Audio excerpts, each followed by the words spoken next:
"You're still here? It's past 10, don't you ever sleep?" The voice was warm, deep, and unexpected. Claire Monroe looked up from her tablet, caught off guard. She was standing in the hallway outside her corner office, a place that felt more like home than her actual penthouse. The speaker was a tall, broad-shouldered black man in janitor's coveralls, holding a mop and wearing a smile that was far too casual for the situation. She blinked. "I could ask you the same thing." He chuckled. "Touché, but I don't have a board of directors breathing down my neck. I just make sure this place shines." Claire tightened her grip on the tablet. She should have walked away. Instead, something about the man's tone, gently teasing, but not mocking, kept her feet rooted. "You work nights often?" she asked, surprising herself. "Every weeknight," he nodded. "And you?" "I sometimes lose track of time," she admitted. The man tilted his head, assessing her not like a subordinate sizing up a boss, but like one person simply seeing another. "Well, if you're going to make a habit of it, might as well keep your system warm. I've got ginger tea in the cart if you want some. Helps with tension." She stared at him. He didn't know who she was, or he didn't care. Both were unfamiliar, almost comforting. "I'm Claire." "Malcolm," he said, offering a hand. His grip was firm, genuine. She didn't shake it, but she didn't walk away, either. Claire Monroe was a legend in Richmond's business world. CEO of Lancaster Holdings, she ran a tight ship and a colder boardroom. Some said she'd frozen out 2 CFOs in under a year. Others whispered she'd turned down 5 marriage proposals from billionaires. No one got close to Claire, not professionally, not personally. Her assistant, Gina Park, managed her schedule with military precision. Claire didn't do small talk. She didn't do vulnerability. And she certainly didn't take tea from janitors. But the next night, he was there again. "You sure you're not cold? The air vents on this floor are brutal after dark." She paused at his question. "I hadn't noticed." He smiled. "That's what happens when your head's full of numbers. I brought chamomile tonight, but I can whip up mint if that's more your speed." She narrowed her eyes, amused despite herself. "You carry varieties? Hey, just because I clean floors doesn't mean I don't know a thing or two about self-care," Malcolm said, then winked. That made her almost laugh. Almost. For the next 2 weeks, this became routine. Claire would stay late not because she had to, but because she expected his presence. Malcolm never pried, never flinched at her silences. He spoke to her like she was just Claire, not Monroe the magnate, not the Iron Lady of the boardroom. Some nights, he said nothing more than a soft, "You okay?" and offered a thermos. Other nights, they exchanged banter about old jazz records or favorite childhood desserts. His presence was grounding. Familiar. Human. She never told him who she really was. One Friday, Gina waited for Claire to leave her office before cornering Malcolm near the elevators. "You think you're clever?" she hissed, arms crossed. "You don't belong here. Stay away from her." Malcolm looked genuinely confused. "I'm just offering her tea, being nice." "She doesn't need nice," Gina snapped. "She needs focus. And people like you," she emphasized the word like it tasted bitter, "tend to be distractions." He gave a small, sad smile. "Sounds like she could use a distraction." The following week, it happened.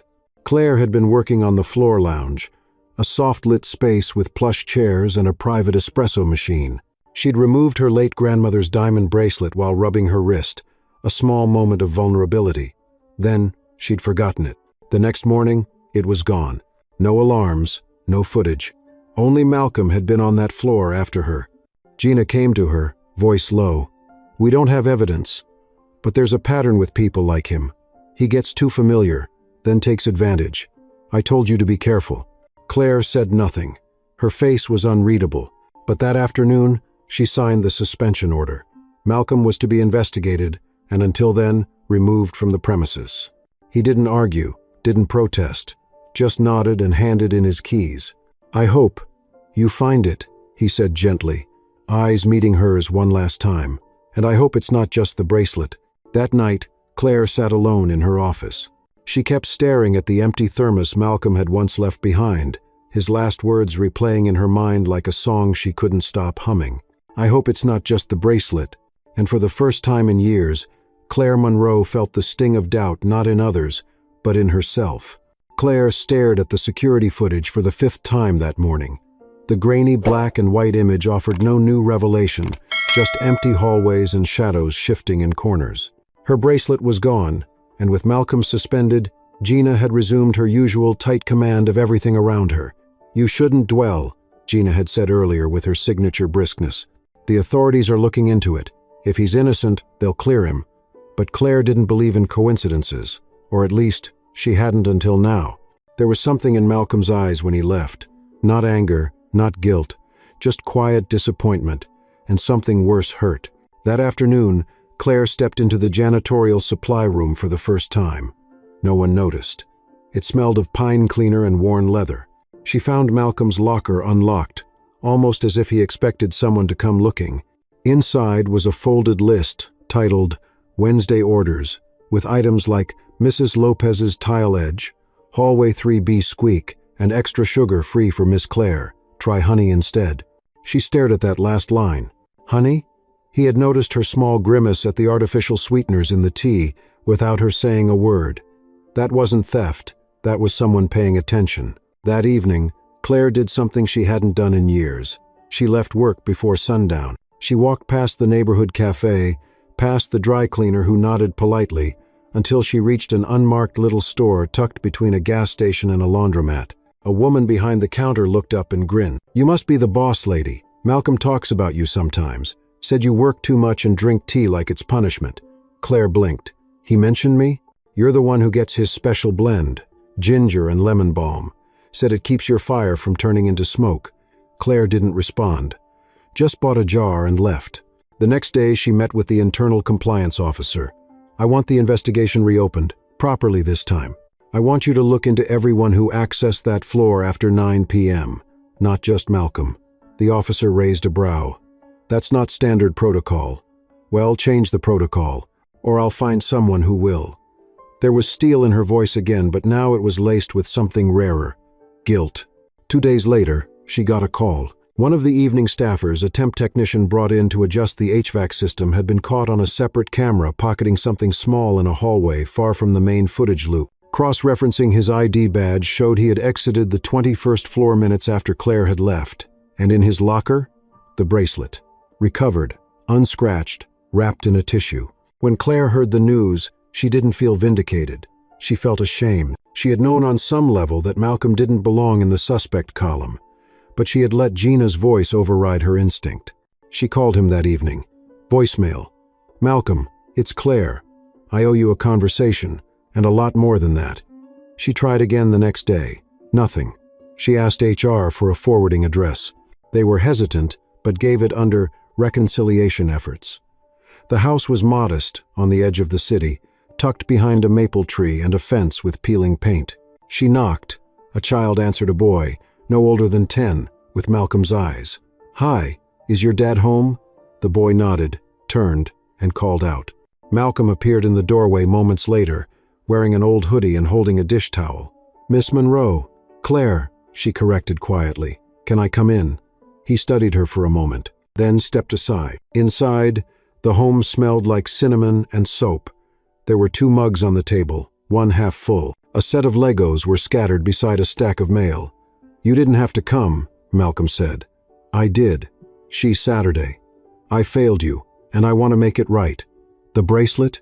"Recovered. The temp was the one. They found it." He nodded slowly.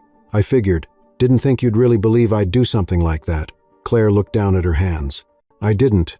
At least, not in my gut. But I didn't defend you either. You're not used to trusting people." His voice was gentle, not accusatory. "I get it." She met his eyes. "Why were you kind to me, even when I barely acknowledged you?" "Because you looked tired and lonely." He gave a small shrug. "And because everyone deserves someone who asks how they're doing once in a while, even CEOs." There was a long pause. Then Claire smiled, slow, hesitant, real. "You make good tea. You make terrible work, life decisions," he countered with a grin. "Maybe we balance each other out." Her laugh came out like a breath, soft, unsure, but there. She looked around at the house again. "You live alone?" "Me and Caleb?" He gestured to the back room. "His mom passed a few years ago. It's just us now."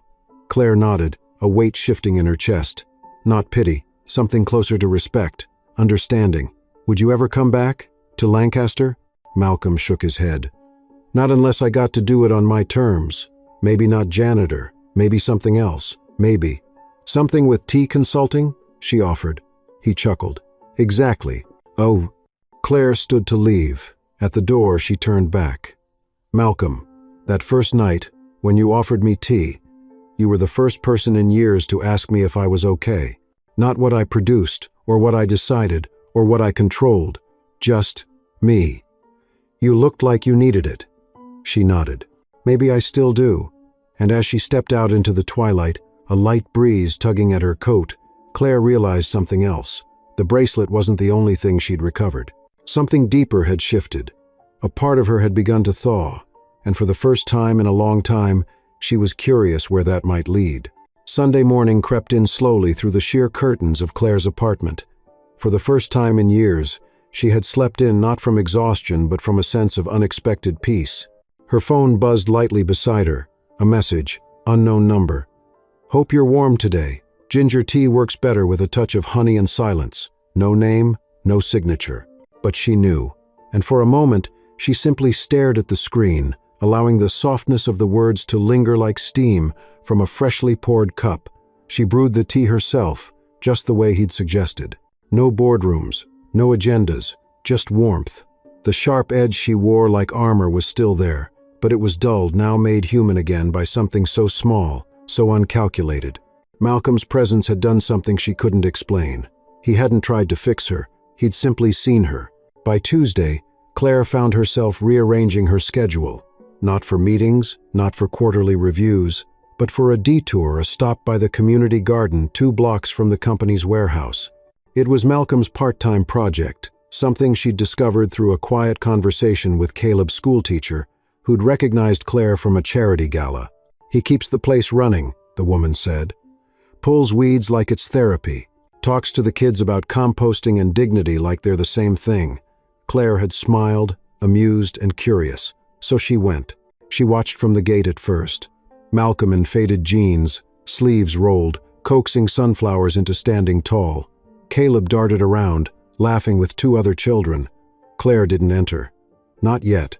She just stood there, letting the scene press gently into the parts of her life that had become too sterile. No marble floors, no perfectly lit corridors, just dirt, laughter, and care. Later that evening, back at the office, Claire sat across from Gina in a quiet conference room. We need to talk, Claire said evenly. Gina, ever composed, arched an eyebrow. If this is about the investigation, I've already spoken to the legal. No, Claire interrupted. It's about you. A beat. Silence settled, heavy. I saw the internal memo you tried to suppress, the one that flagged Malcolm as a low-risk suspect. You buried it. Why? Gina's smile was tight. He's not management material, Claire. He's a janitor with a complicated past and a lot of eyes on him. He didn't belong in our circle. Claire's jaw tensed. That's not your call to make. You accused an innocent man to protect your narrative. I protected our reputation. Claire stood, her voice low, calm, deliberate. You protected your position. Effective immediately. You're being reassigned. Leave your badge with security. Gina opened her mouth but said nothing. Claire had already turned, her heels echoing against the tile like punctuation marks on a long overdue sentence.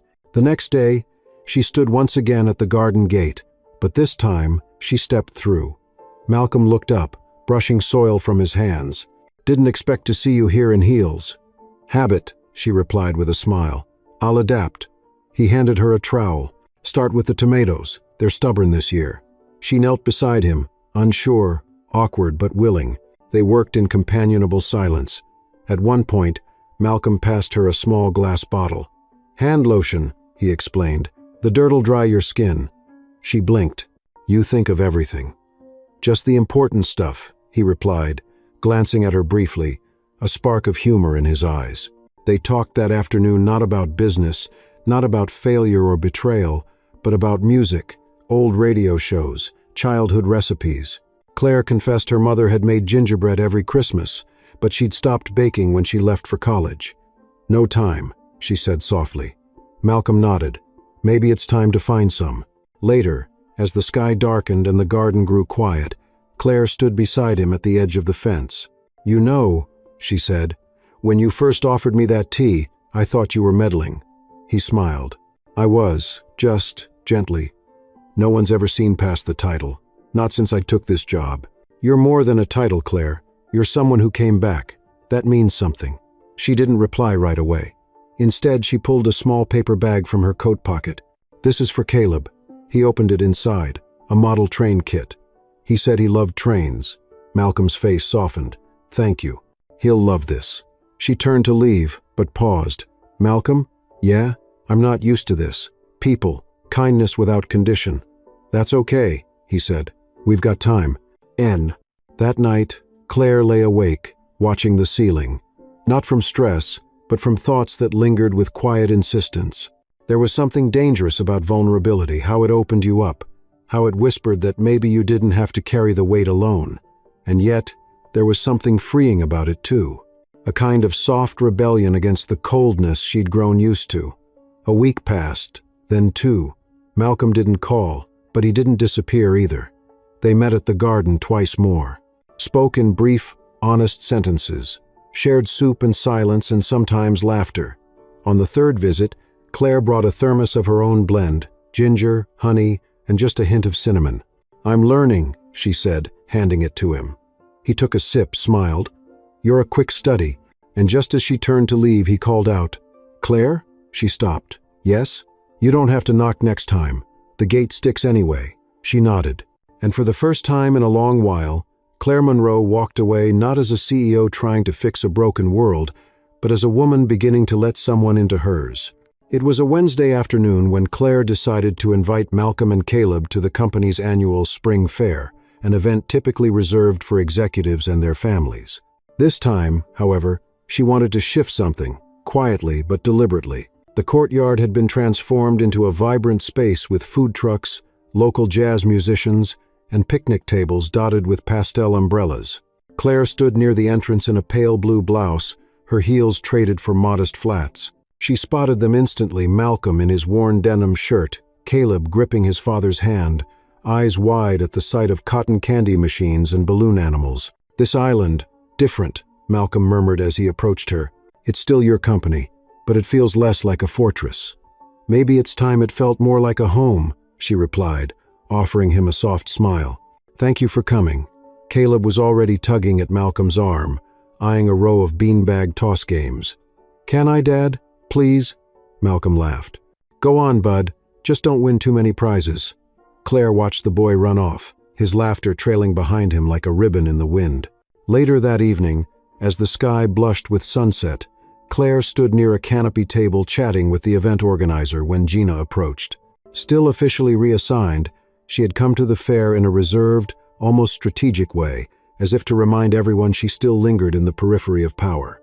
"Claire," Gina said smoothly, "I heard Malcolm's being considered for a facilities management promotion. That's ambitious." Claire raised an eyebrow. "He's capable. He knows this building better than anyone." Gina's smile was thin. "Maybe, though not everyone would agree, especially after the missing bracelet." Claire's posture shifted. "What bracelet?" "Oh, you haven't heard?" Gina feigned surprise. "My diamond tennis bracelet. It went missing a few weeks ago. I filed a quiet report. No big deal. But..." She let the sentence hang like a trap. "You think Malcolm took it?" Claire's voice was cool. Gina tilted her head. "He was in my office that day, alone. And he's not exactly above suspicion, is he?" Claire's jaw tightened. She turned without responding, walking swiftly toward the exit gate. The next morning, Malcolm arrived at work to find the security office requesting a quick chat.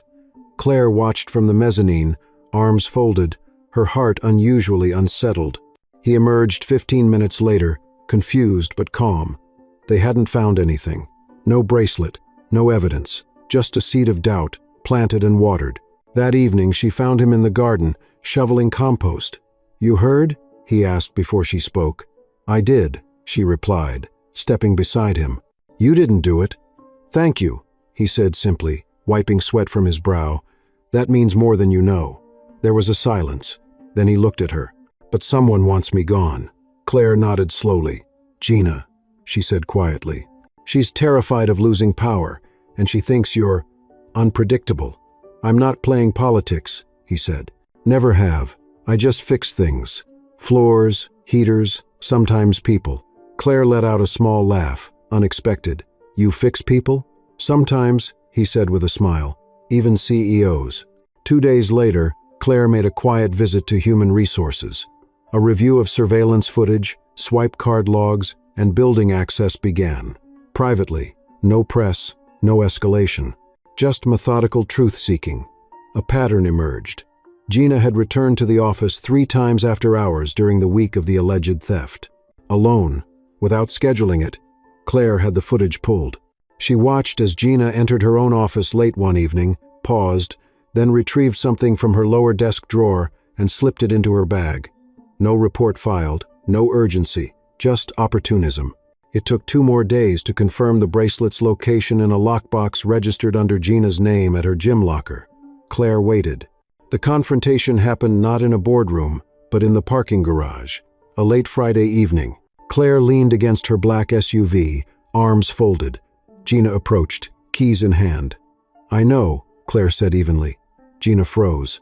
"I don't—" "Save it." Claire cut her off. "You tried to ruin a man's reputation because you were afraid, and you picked the wrong man, and the wrong woman to lie to."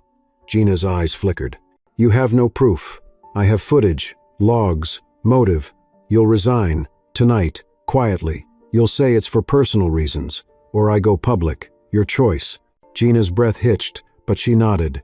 Claire didn't gloat, just turned and walked away. That night, Claire called Malcolm. "Hey," she said softly. "I just wanted you to know. You're cleared." "Figured as much," he said. "You sounded like a woman with a plan yesterday." "Thank you," she said, "for trusting me, even when I didn't deserve it." There was a pause. Then he said, "Claire, I care about you. Not the position, not the company. You." Her breath caught, quiet but certain. "I know," she whispered. "That's what scares me." "Don't be scared," he said. "We've got time." The following Sunday, Malcolm and Caleb arrived with a picnic basket. Claire met them at the garden. They ate sandwiches on a bench, sipped iced tea, and talked about nothing important. As the sun dipped behind the old oak tree, Caleb wandered toward the flower beds. Claire turned to Malcolm. "I'm not good at this," she admitted. "Being soft, being seen." "You're better at it than you think," he replied. "You came back." She smiled. Then, from her coat pocket, she pulled a small tin. "Homemade ginger cookies," she said. "Family recipe." Burned the first batch. Malcolm took one, bit into it, and grinned. "Perfect, just like you." She shook her head, laughing, but didn't pull away when his hand reached for hers. The silence between them wasn't awkward. It was full, safe, real. Claire had built her life on control, on systems that never failed. But this unexpected man and his simple care had unraveled her in the most beautiful way. And maybe, just maybe, she was ready for the fall. The following week unfolded like a slow melody, gentle but tentative, as if life itself had paused to watch the changes stirring in Claire Monroe. In the office, she was still the CEO measured, eloquent, precise, but something in her gaze had softened. Staff noticed she listened longer now, lingered in casual hallway conversations, and even smiled without calculation. Malcolm, meanwhile, kept to his routines, mopping the East Wing, checking boiler systems, refilling soap dispensers. Yet there was a rhythm forming between them, unspoken but deeply felt. It wasn't flirtation, it was trust. One afternoon, Claire passed him in the break room. He was fixing a leaky faucet. She paused. "How's Caleb?" He looked up, surprised. "Obsessed with dinosaurs this week. Wants to name the dog T-Rex." Claire chuckled. "Does he have a dog?" "No," Malcolm said, smirking. "But that's a minor detail in his world." She stood there a moment longer than necessary, watching his hands work steady, strong, patient. "You ever think of doing more than this?" she asked quietly. "This?" he said, glancing around at the sink. "Facilities, maintenance. You could run a team, or teach." Malcolm wiped his hands on a towel and met her eyes. "I'm not sure the world's ready to take orders from someone who looks like me and cleans floors for a living." The words hit her harder than she expected. She knew they weren't bitter, they were just honest. "Maybe it's time we changed that," she said. That evening, The first tremor arrived. Not through whispers, not through scandal, through something smaller. Claire returned to her car in the underground garage and found the driver's side mirror smashed. No explanation. Security reviewed footage. Nothing clear. Just a figure in a hoodie walking too close to the car's frame. Claire dismissed it until the next morning. When Malcolm's locker was found open, the contents scattered, his photo with Caleb torn in half. It was Gina. Claire knew it, even without proof. A quiet act of retaliation after her fall from grace. But Gina was too smart to leave evidence, too calculating to strike directly. Instead, she would wait, hoping Claire's silence would crumble under pressure. Claire didn't crumble. She acted. Over the next few days, she quietly had the security protocols updated, locker rooms monitored more closely, and a list compiled of all badge swipes during off hours. She didn't confront Gina yet. Instead, she focused on Malcolm. He hadn't said much about the incident, only muttered, "People like me were easy targets." But Claire saw it, how his eyes dimmed, how he avoided eye contact, how the easy rhythm of their quiet friendship faltered. Friday evening, she stopped by the garden where he was planting marigolds. "Come with me," she said. "Where?" "Just come." He followed her silently as she drove. They pulled up in front of a small, locally owned diner.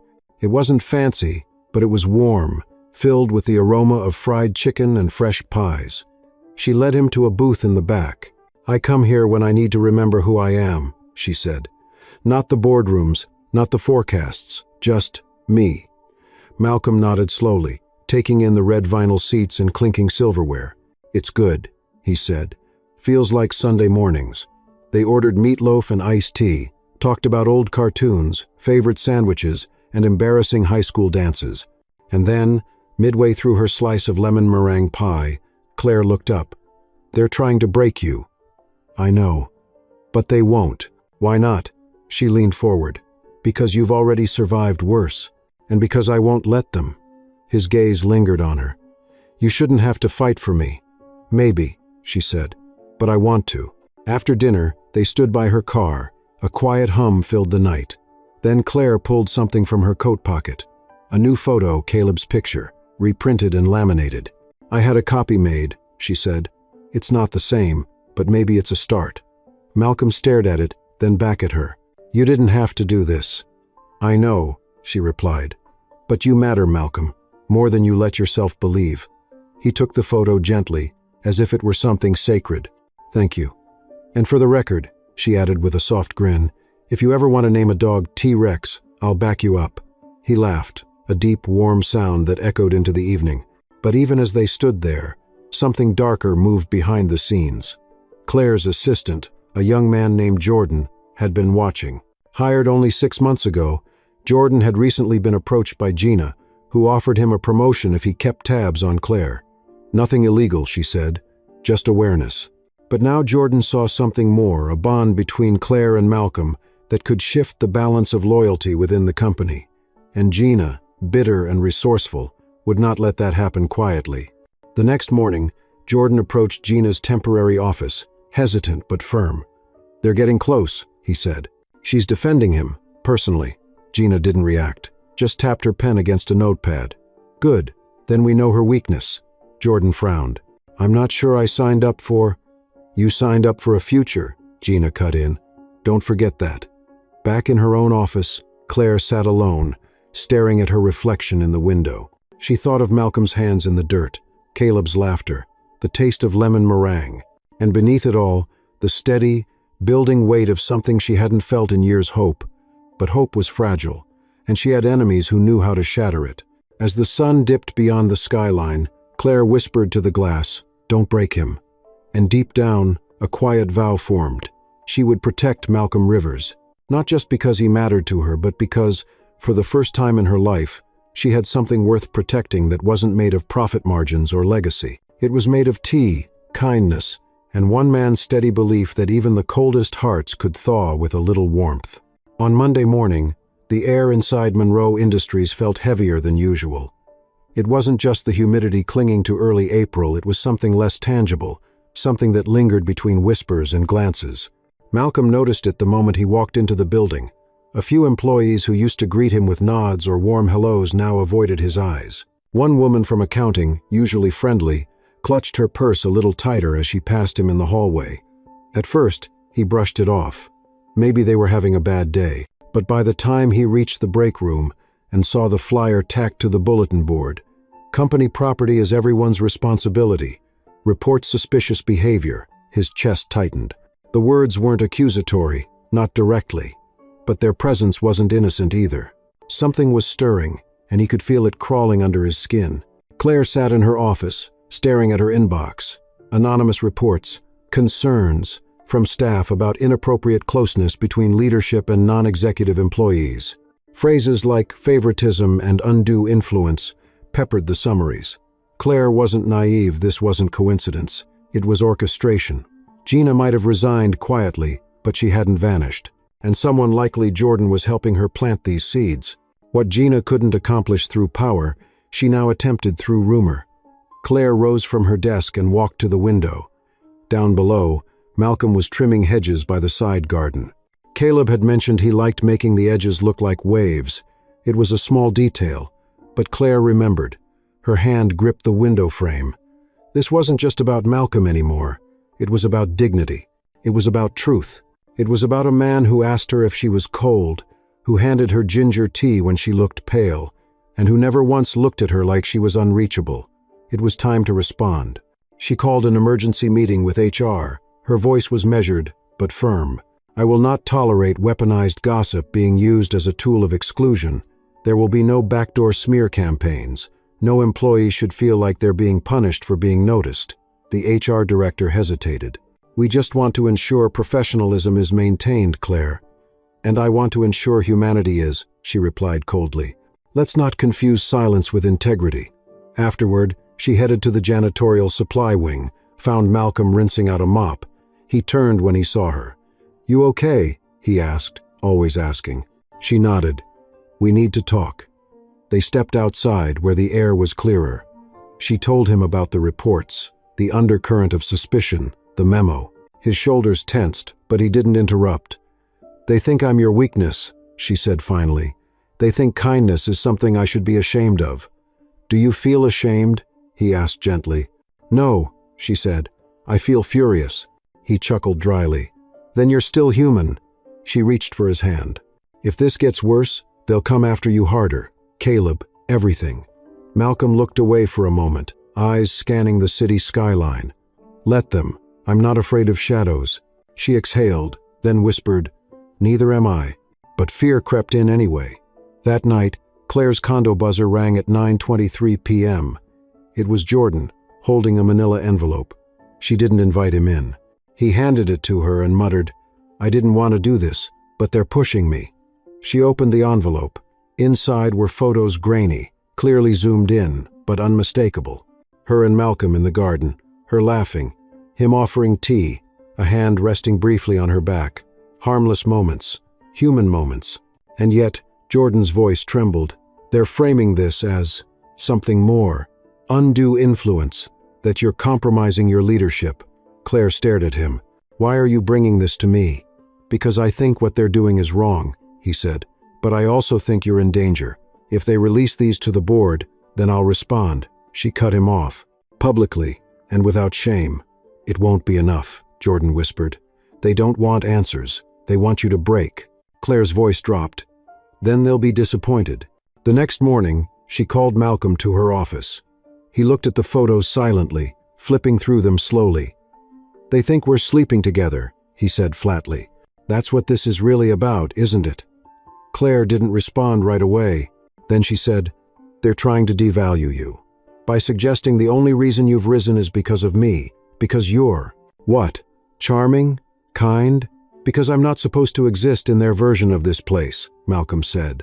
"A black janitor being seen by the woman at the top? That story doesn't fit their structure." Claire nodded, the rage in her eyes coiling like wire. "We need to stay ahead of them. We tell the story ourselves." "What story?" "The truth," she said. Later that week, Claire scheduled a town hall not in the boardroom, but in the community center near the company's outreach program. She invited everyone, custodial staff, interns, managers, everyone. No press, no cameras, just the people who kept the company alive. She stood in front of them in jeans and a button-down shirt, not as the CEO, but as Claire. "There's been a lot of talk," she began, "about what leadership looks like, about who deserves to be seen. I'm here to tell you every single person in this company matters.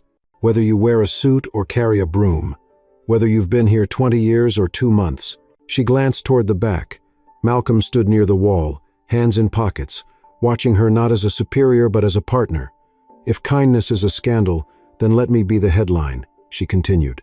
"If seeing value in people is seen as unprofessional, then maybe professionalism needs a new definition." The room was quiet, then someone clapped, then another. Soon the sound built steady, sincere, not explosive but enduring, like rain building on a rooftop. Afterwards, Malcolm approached her. "That was brave," he said. "That was necessary," she corrected. "And I'm not done." He looked at her, something soft rising in his expression. "You know, you've changed," he murmured. "You were always strong, but now, you're real." She smiled. "You're the one who taught me that strength doesn't mean hiding." Back in the shadows, Gina received word of the town hall. She clenched her phone, pacing her hotel suite. The smear campaign had failed, and worse, it had made Claire more beloved than before. But she wasn't finished. No, there was still one move left, one card she hadn't played, and she would play it soon. Because this wasn't just about revenge anymore. It was about legacy, about power. And Gina Weston had no intention of disappearing quietly. 3 days after the town hall, as the atmosphere around Monroe Industries slowly began to mend, the calm was pierced by a sharp blow that no one saw coming. It happened on a Thursday morning, when Malcolm was called into HR. No explanation, just a curt email from the department head requesting a meeting. He didn't think much of it, perhaps another facility request or a check-in about supplies. But when he entered the beige-walled room and saw 2 people sitting across from the table, one from HR, the other from legal, his pulse quickened. "Mr. Rivers," the woman from legal began, her tone professional but cold. "We've received a formal complaint regarding a stolen item specifically, a diamond bracelet belonging to Miss Monroe." Malcolm blinked. "What?" "We understand you were one of the last employees seen near her office during the time the bracelet was last recorded as being in place." "You think I stole it?" he asked, more stunned than angry. "We are not accusing you," Har interjected quickly, "but protocol requires we follow all leads. And do those leads include footage of me stealing it? Witnesses?" The woman from legal looked down at her papers. "There are gaps in the camera coverage. However, a member of Miss Monroe's team reported seeing you near the office unaccompanied." "Who?" Malcolm's voice darkened. "Who said that?" "We're not at liberty to disclose the name," she replied. "For now, we've been instructed to temporarily suspend your access to the executive floor while we investigate." Malcolm rose from the chair, the metal legs scraping the tile. "This is a mistake," he said. "I've never taken a damn thing that wasn't mine, and I sure as hell wouldn't steal from her." But they didn't look at him with belief. They looked at him like a liability, a statistic, a problem to be contained. Claire was in her office when she got the call. At first, she thought it was a misunderstanding, some internal confusion. But when the HR director explained the complaint had come from within her team and that Malcolm had been placed under investigation, her breath caught. "Who filed the complaint?" she demanded. A pause. "It was Jordan, ma'am. He said he saw Malcolm holding the bracelet 2 days ago near your private lounge." Claire's jaw tightened. She ended the call and stormed out of her office. Jordan was at his desk, typing. When he looked up and saw her approaching, his face fell. "Claire, don't," she said sharply. "You said you wanted to help me, that you believed in doing what's right." "I do," he said quickly. "Then why are you lying?" "I saw him, Claire." "You didn't, because I know Malcolm, and I know that bracelet hasn't left my safe. I checked this morning." Jordan's eyes flickered. She stepped closer. "Did Gina put you up to this?" He didn't answer, but the silence spoke volumes. "You're throwing away someone's life over ambition," she said, voice low and bitter. "Is that who you are?" "You don't understand how this place works," he snapped. "You think your name protects people like him. It doesn't. It just paints targets on their backs." "Then maybe it's time we changed how this place works," she said, and turned away, her heels echoing down the corridor. Meanwhile, Malcolm sat alone in the locker room, staring at the photo of Caleb he kept taped to the inside of his door. His mind raced, not with anger but with fear, not for himself, but for how this would look to Caleb. How one day his son might Google his name and see headlines that made him look like a thief. He clenched his fists. He had worked too hard, too long, to be dragged down by a lie. Claire appeared at the doorway. "It's not true," she said before he could speak. "I know it's not." He looked up, eyes bloodshot but resolute. "They're trying to bury me, Claire. Not if I can help it. They'll spin it. They'll say I manipulated you, that I took advantage of your kindness. Let them try." She sat beside him. "I checked the safe. The bracelet's still there. I took pictures. Time, stamped. I'll present them to the board myself if I have to." "You don't have to do this," he whispered. "You're already under scrutiny. If you fight this, they'll go after you harder." "Good," she said. "Let them come." The next day, Claire called an internal inquiry. No press, no theatrics, just the facts. She presented the photos, the safe logs, the time-stamped access data. She stared down the room and said, "I will not allow this company to become a breeding ground for vendettas masquerading as justice." Malcolm was reinstated by the afternoon, but the damage lingered. His name wasn't cleared in whispers. Only officially, gossip is slower to die than truth. That evening, as the sun dipped below the skyline, Claire invited Malcolm to her rooftop. They shared coffee, not as CEO and employee, just as two people who'd had enough of being misunderstood. "I used to think being strong meant not needing anyone," she said. "But I'm starting to think real strength is having someone who stands beside you when it gets ugly." Malcolm looked at her. "I'm not going anywhere, Claire." She smiled faintly. "Neither am I." Below them, the city kept pulsing, beautiful, cruel, loud, and alive. Somewhere in that chaos, Gina watched from a distance, a slow smirk forming. The accusation had failed, but the war was far from over, because if she couldn't break them from the outside, she would find a way to shatter them from within. And all it would take was one more lie, dressed up as truth. It started as a harmless note, folded and slipped under Claire's door late one evening. She was the last to leave, the office hushed in its after-hours stillness. At first, she thought it was a delivery memo, or one of Jordan's passive-aggressive updates. But when she unfolded it, the handwriting was tight, almost anxious. It read, "There's more. The accusation was only the first step. Ask about the funds. Ask Gina." Claire's fingers curled around the paper, her heartbeat thudding like a gavel in her chest. Funds? What funds? She immediately thought of the community initiative she'd proposed, the Monroe Outreach Grant, a program designed to help local youth find internships in tech and design. Claire had put Malcolm's name forward to help coordinate the pilot. It was just getting off the ground, still in its early budgeting phase. Was someone tampering with it? The next day, she met quietly with Ruth from finance, a stern woman nearing retirement who had long lost patience for office drama. "I need to see the expenditures on the Monroe outreach budget," Claire said. Ruth raised a brow. "It hasn't been approved for full distribution yet." "I know. I want to see the drafts. Anything that's been submitted in advance." Ruth, ever discreet, pulled a folder from her locked drawer and handed it over. "You didn't get this from me," she muttered.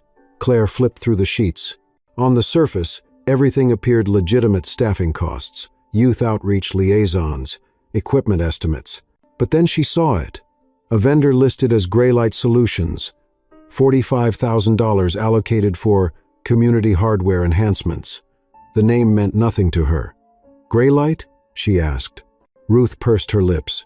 "Shell company, one of many that's been popping up since last quarter, most of them tied to Gina's old project divisions." Claire's jaw clenched. "So she's bleeding the fund before it even launches." "Not just that," Ruth said, lowering her voice. "She's setting it up to look like internal fraud, like someone inside diverted the funds for personal gain, someone connected to the program." Claire felt a chill race down her spine. That someone was going to be Malcolm. Later that afternoon, she found Malcolm in the courtyard, helping Caleb plant daffodils in one of the flower beds. Caleb grinned when he saw her.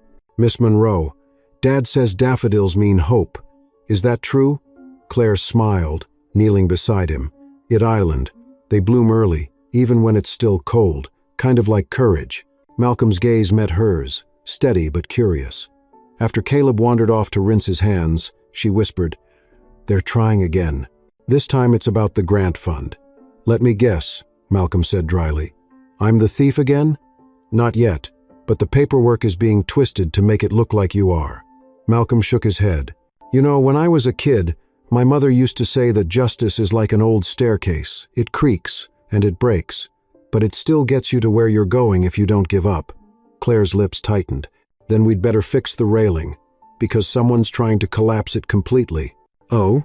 That night, Claire met with an old friend, Detective Andrea Selby, a sharp-witted investigator who owed Claire a favor from years back when Monroe Industries had funded a police community reconciliation effort. Over coffee in a quiet diner, Claire laid it all out: the forged accusation, the funneling of funds, the link to Gina's shell company. Andrea listened silently, then tapped her nails on the table. "If Gina's using company resources for personal profit, I can look into it, quietly. But if she's trying to frame someone, we'll need proof. Digital trails, bank transfers, emails." "Can you do it?" Claire asked. Andrea smirked. "I've taken down gang networks. I can handle a bitter exec with a vengeance complex." Meanwhile, back at Monroe Industries, the whispers had started again. A few staff members received anonymous tips, suggesting the community grant was a cover for something questionable. Rumors spread quickly, like ink in water. Malcolm noticed the stares again, the sudden hush when he entered a room. One afternoon he found a sticky note on his locker. "We see you." No signature, just that. He didn't tell Claire, not yet. Instead, he focused on Caleb, who had a science fair coming up. They spent nights building a homemade wind turbine out of recycled materials. "You think people will laugh at it?" Caleb asked one night. Malcolm kissed his forehead. "Doesn't matter. If it's real and you worked hard on it, that's all that counts." But the words sounded hollow, even to him, because lately, hard work hadn't been enough to keep him safe. Days passed. Andrea uncovered fragments, a fake invoice tied to Gina's assistant, email threads from Jordan about pushing Claire into crisis mode, and most damning of all, a wire transfer linking Graylight to a personal account Gina had used for luxury real estate in Miami. The case was building, but they needed one more thing: the server logs that tied the forged documents to a Monroe computer. It was a narrow window, but Andrea said she'd get it. Claire stayed quiet at work, calm, professional. But inside, she was a storm waiting to strike. One evening, Claire invited Malcolm and Caleb over for dinner. It wasn't a strategy meeting, just dinner. Roasted chicken, cornbread, peach cobbler, familiar food, comforting food. Caleb fell asleep on the couch watching a documentary. Malcolm looked over and smiled. He hasn't had a night this quiet in weeks. Claire poured them both tea. "You ever think about leaving all of this behind?" "You mean the job? The city, the noise, the war?" Malcolm paused. "Sometimes, but I stay for him, and for people like you." "People like me?" she asked. "People who don't give up just because it's easier." Claire looked down at her cup. "You're not what I expected, Malcolm. I know, you make it hard to keep believing people only want things from me." "Good," he said. "Maybe I'm here to remind you that love doesn't always come wrapped in armor. Sometimes it comes in coveralls with a mop and a broken past." She laughed softly. "That's poetic. That's life." Just before midnight, Claire's phone buzzed. It was Andrea. "We got the logs. Gina's fingerprints are all over this." Claire didn't smile. She simply nodded, her eyes turning to the man beside her. The man they'd tried to silence, to erase, to shame. And tomorrow, the reckoning would begin. Not with press conferences, not with vengeance, but with truth, steady and quiet, like daffodils blooming through concrete. It was a Friday, cloaked in ordinary, the kind that made secrets feel safe in the shadows. Monroe Industries buzzed with the usual energy of a week's end, coffee cups drained, keyboards clacking, employees checking the clock every hour. But beneath the surface, tension hummed like an old power line ready to snap. Claire arrived early, earlier than anyone else. Her stilettos clicked through the marble floor as she walked straight into her office, a sleek manila folder clutched tight in her hand. Inside were the pieces Andrea had uncovered: email threads, invoice chains, server timestamps, and the nail in the coffin, a digital footprint leading directly from Gina's assistant's terminal to the fraudulent fund diversion. It was time to act, but this time, not alone. Malcolm met her in the executive lounge. His posture was still, hands tucked in the pockets of his utility jacket, but his eyes held the same unwavering focus she'd come to recognize. "Is this the day?" he asked simply. Claire nodded. "Today we stop whispering." They sat briefly, discussing the plan in hushed tones, not because they feared being overheard, but because something sacred hung in the air between them now, respect, hard-earned and steady. Claire would call a senior board meeting, not a full-blown assembly, just enough to force the truth into light. She'd lean not on spectacle but on facts. Malcolm wouldn't speak unless asked. He didn't want vengeance. He wanted dignity. The boardroom was sterile as ever, its long table gleaming under overhead lights. Gina sat 3 chairs down, calm, composed, perfectly polished in a navy blazer, and that practiced half-smile of corporate diplomacy. Jordan was present too, avoiding Malcolm's gaze. Claire began with numbers. She laid out the outreach grant's intended purpose, then the inconsistencies, the overinflated tech invoices, the phantom vendors. She let the silence hang for a beat before sliding the packet of evidence across the table. "These show deliberate misuse of company funds," she said. "And more concerning, an effort to redirect blame to an innocent employee." Gina's eyes didn't flicker. "I don't understand the implication," she said, voice cool. "Are you accusing me of theft, Claire?" "No," Claire replied. "I'm presenting evidence. The accusation belongs to the facts." Jordan shifted uncomfortably. One of the board members, a silver-haired man named David, spoke up. "We'll need to audit these findings immediately." "Of course," Gina said, sitting straighter. "I have nothing to hide." But for the first time, Claire noticed the tiniest twitch in Gina's fingers, like a pianist playing an off note. After the meeting, Gina cornered Claire in the hallway. "You've made your choice," she said, her voice lower, darker. "I chose truth," Claire responded. "You chose shortcuts and a scapegoat. You think they'll keep you around when the shareholders learn how closely you fraternized with a janitor? I think they'll realize I stood up when others stayed silent."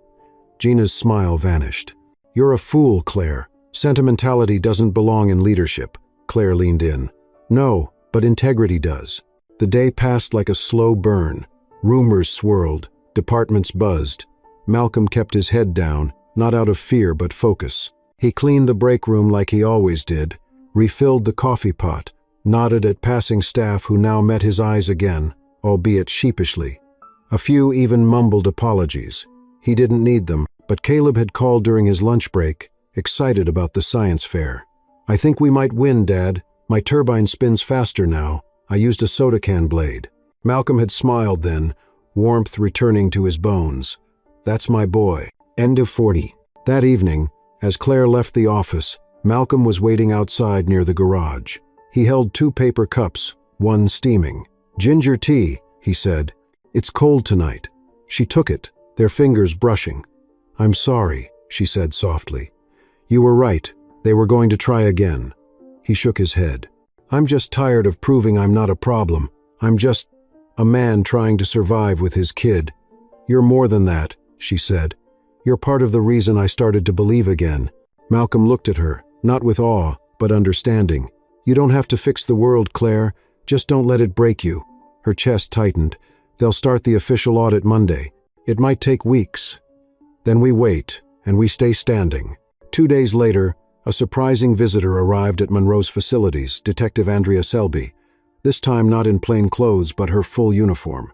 She walked past reception, past curious stares, and straight into Gina's glass office. 10 minutes later, Gina was escorted out with her laptop, visibly furious but composed. The next morning, an internal email went out from the board. Effective immediately, Gina Matthews has been placed on indefinite leave pending investigation. The outreach grant audit will continue under interim oversight. All employees are reminded that retaliation, discrimination, or misuse of company resources will not be tolerated. It was done. The damage wouldn't vanish overnight, but the seed had been planted. Truth had cracked the shell. That evening, Claire invited Malcolm and Caleb to a small dinner party at her condo. Just a few close friends, mostly older colleagues and a couple of former interns she'd mentored. Caleb was shy at first, then utterly enchanted by a retired software engineer named Mr. Latham who showed him how to turn an old keyboard into a music pad. Claire watched Malcolm from across the room, how easily he fit, even among people who lived in a different world. He wasn't trying to impress anyone, he was simply present, steady, honest. It moved her in a way she hadn't felt in years. Later, after the guests had gone and Caleb had fallen asleep curled in a chair, Claire and Malcolm stood at the window looking over the city. "You're quiet," he said. She nodded. "I'm just thinking how strange it is how one act of kindness can shift your whole life." "You mean the ginger tea?" he teased. She smiled. "I mean someone asking me if I'm cold. No one's asked me that in years." Then maybe they weren't paying attention. Maybe. She turned to him. "You changed something in me, Malcolm. I used to think love was a negotiation, or worse, a weakness. But with you, it feels like breathing. And that scares you?" "No," she said. "It gives me hope." "Oh." Outside, the city lights shimmered like stars trapped in pavement, and for the first time in a long time, Claire Monroe didn't feel like she was standing alone on the edge of a battlefield. She felt like she was finally coming home. The days that followed Gina's removal were eerily calm, like the eye of a storm passing overhead. The usual office chatter resumed with caution, like no one quite knew how to speak around the gaping space her absence left behind. Some employees whispered in the corners, others focused harder on their screens, grateful the worst had passed. But for Claire, the real storm was still ahead. The board had launched a third-party review into the outreach grant, and though Gina's fingerprints were all over the manipulation, Claire's name was still listed as the approving executive. Any misstep now could take her down as collateral damage. Claire stood before her office window one evening, watching dusk smear lavender across the skyline. Her thoughts drifted to Malcolm, how he had stood so quietly, not demanding a voice, not needing to scream, just present, like an anchor when everything else was adrift. That weekend, Claire visited Malcolm and Caleb in their neighborhood on the south side, far from polished lobbies and catered meetings. It was modest, lived in, and full of the kind of warmth money couldn't buy. She brought a casserole and awkwardly joked about how she hadn't cooked in a decade. Malcolm laughed. "You're doing just fine. Looks like food." They ate at a wobbly table cluttered with Caleb's science fair supplies and scribbled drawings. Claire's eyes softened at the chaos. She hadn't felt this kind of real in years. Caleb beamed as he told her how he rewired the motor for his wind turbine. Malcolm watched her from the kitchen, hands soaked in dish soap, eyes thoughtful. "You don't have to keep proving yourself, Claire," he said gently. "To me, I mean." "Maybe I need to," she admitted, "because I spent so long proving the wrong things to the wrong people." The audit results came in the following Thursday. Claire received the call just after sunrise. She stood barefoot in her kitchen, cradling a mug of coffee that had long since gone cold. "Miss Monroe," the lead auditor's voice crackled over the line. "We've completed our investigation. You've been cleared of any wrongdoing. We're forwarding a copy of our findings to the board. As for Gina Matthews, the evidence suggests a deliberate attempt to defraud the company and deflect blame." Claire closed her eyes. Relief didn't rush in like a wave. It trickled cautious, tentative, like a bird testing wind before flight. But she exhaled, and for once, the breath didn't tremble. Later that day, the board convened one last time on the matter. David, the senior board member, looked at Claire with a blend of respect and curiosity. "You handled this with restraint," he said. "We were expecting a press release or a resignation." Claire shook her head. "I wasn't fighting for image.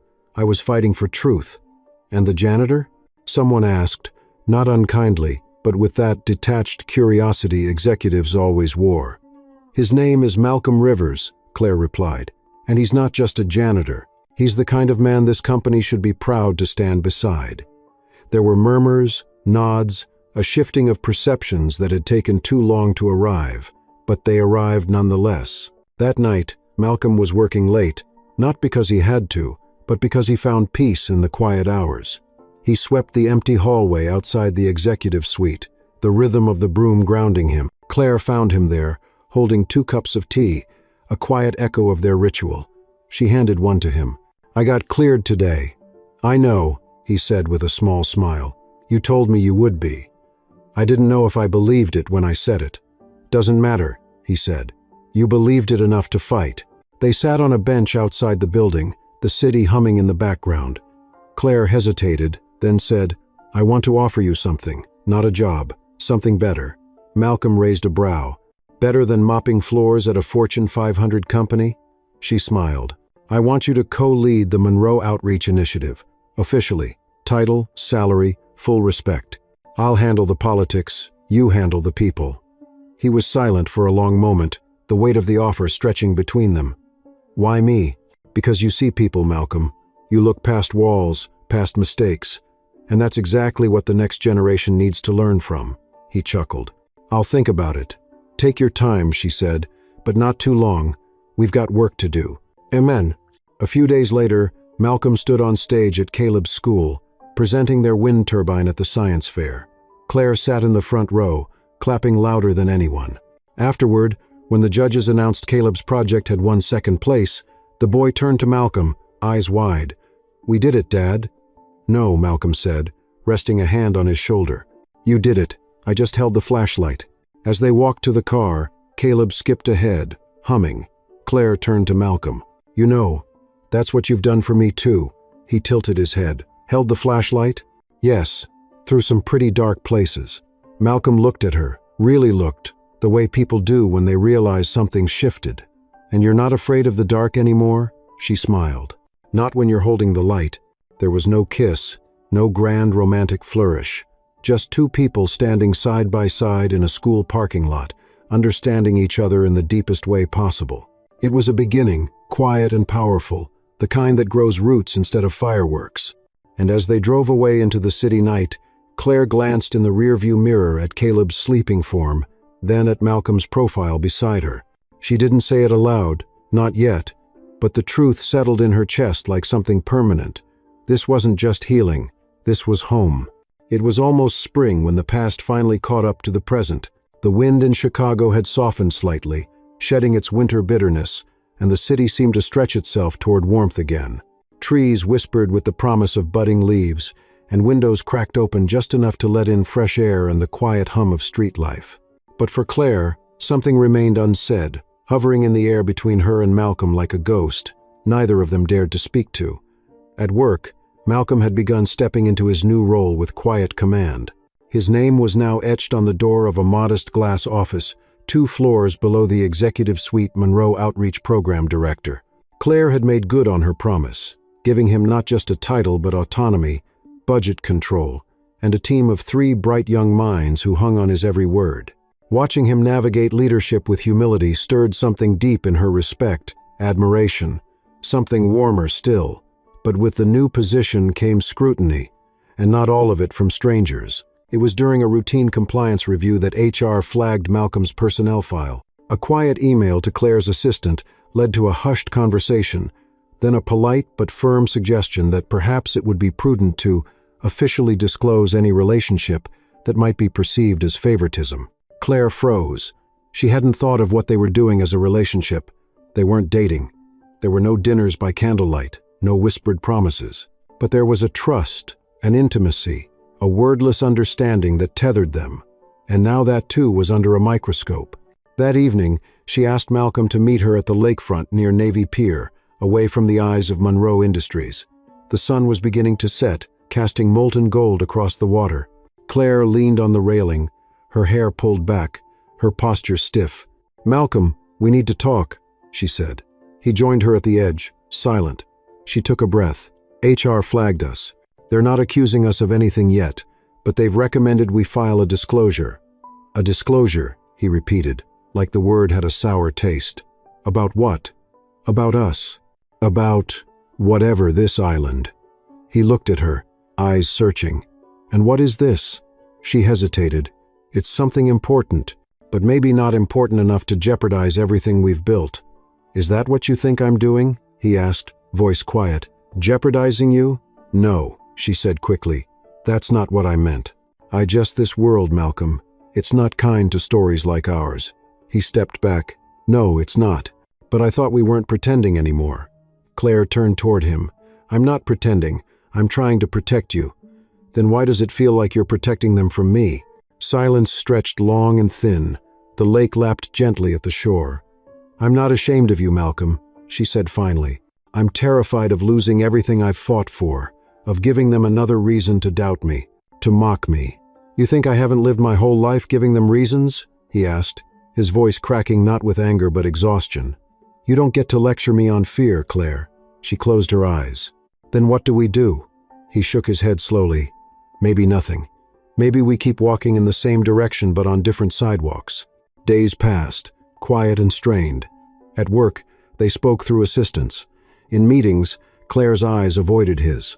And though everything functioned as it should, the rhythm was off like a song missing its bass line. Caleb noticed first. He came to Claire's office one afternoon, clutching a drawing of a dragon and a knight. "Dad says dragons are just scared things with tough skin," he said. Claire smiled faintly. "That sounds like something your dad would say." He looked up at her, brow furrowed. "Are you scared too?" She didn't answer. Not yet. The final audit summary was scheduled to be presented to the broader company the following week. Claire knew she had one last shot to make it mean something. Not just a memo or a spreadsheet, but a reckoning. On the day of the presentation, the auditorium filled with employees from every department. Claire took the stage alone, the light harsh, her notes trembling slightly in her hands. "A few months ago," she began, "someone tried to steal from this company not just money, but trust, unity, purpose. And they almost succeeded because we were too comfortable looking away, too afraid of confronting what didn't fit the mold." She glanced at Malcolm, standing in the wings. He didn't smile, but his presence was grounding. "But someone stood up," she continued, "not because it was his job or his responsibility, but because he couldn't stay silent. He reminded me and all of us that truth doesn't wear a title or carry a business card. It lives in action." She paused. "I'm not proud that it took me so long to see that, but I am grateful that I finally did."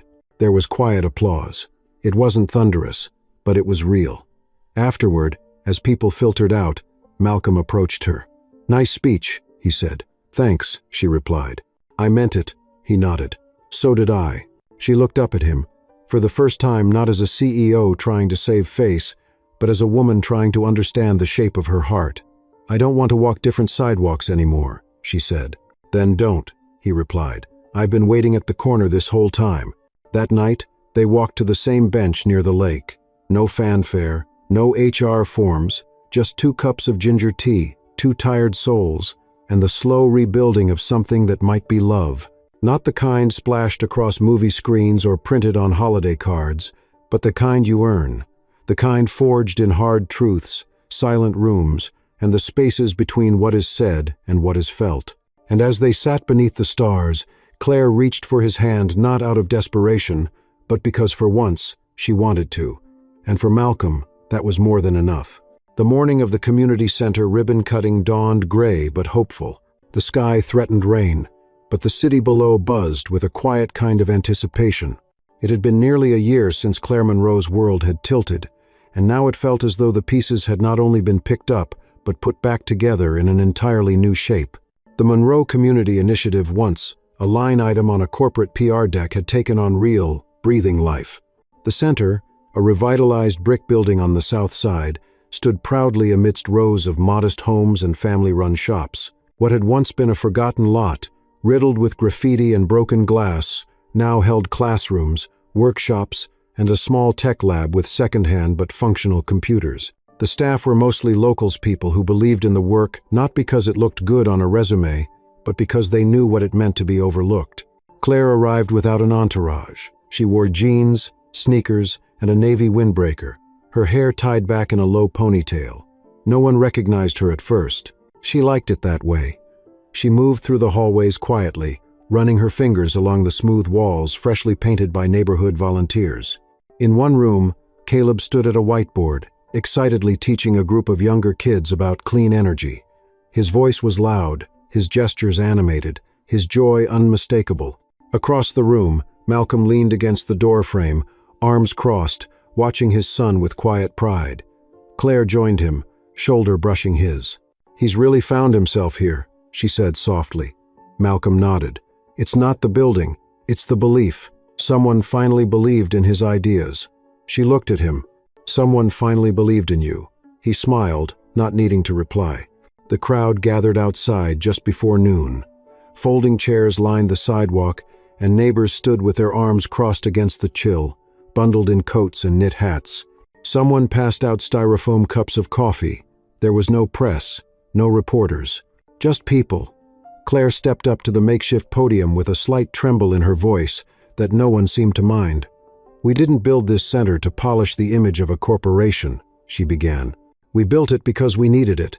Because for too long, people like me sat in offices too far removed from people like you, and I was wrong for that. I'm here now, not as a CEO, but as someone who wants to learn how to serve better."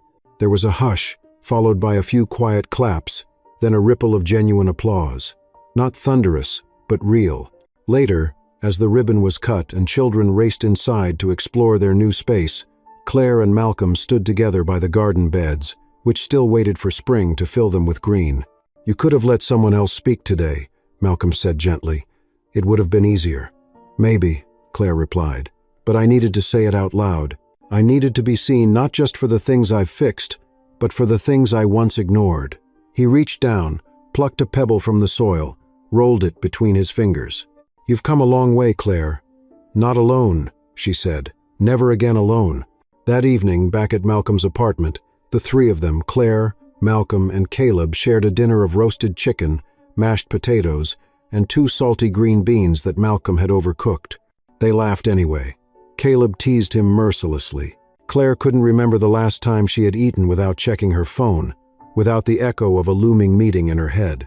She looked around the table, her heart fuller than she could understand. After Caleb had gone to bed, Claire found Malcolm sitting on the fire escape, a blanket wrapped around his shoulders, a mug of ginger tea resting on the rail beside him. She sat down next to him.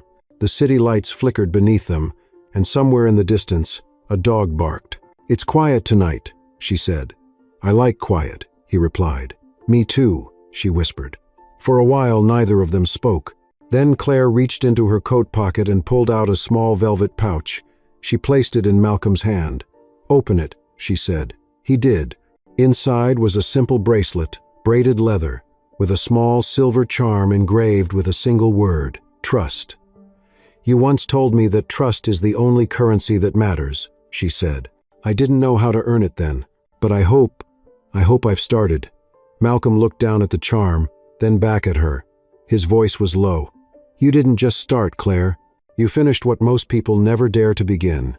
He wrapped his hand around hers, the bracelet caught between their palms. This is not just about us. It's about what's possible when people choose to see each other." In the weeks that followed, Claire announced her intention to gradually step down as CEO, naming a new leadership team that better represented the communities Monroe Industries claimed to serve. She took on a new title, Chair of Community Equity and Development. Fewer meetings, more listening, more presence. She didn't vanish from the corporate world, she simply chose to walk through it differently. And Malcolm, with his steady heart and quiet wisdom, remained not behind her, but beside her. They weren't perfect. There were hard days, missteps, words that needed time to be said, but they stayed. And that mattered more than anything. At the end of that season, on a warm Friday evening, the center held a community potluck. Old women brought baked macaroni in foil trays. Teenagers DJ'd from a Bluetooth speaker. Claire danced with Caleb, spinning him in clumsy circles. Malcolm watched, smiling. When she finally collapsed beside him, flushed and breathless, she whispered, "I used to think love had to arrive loud, with fireworks." He leaned closer. "And now I know it arrives in cups of tea, in late-night check-ins, in being seen on your worst days and not being left." He kissed her forehead. "Then maybe we're just getting started." And as the sun set over the skyline, casting gold and blush across the city they had helped heal in quiet, stubborn ways, they held each other not for show, not for story, but because they could. Because love, once doubted, had settled not like a storm, but like light, slow, sure, and everywhere.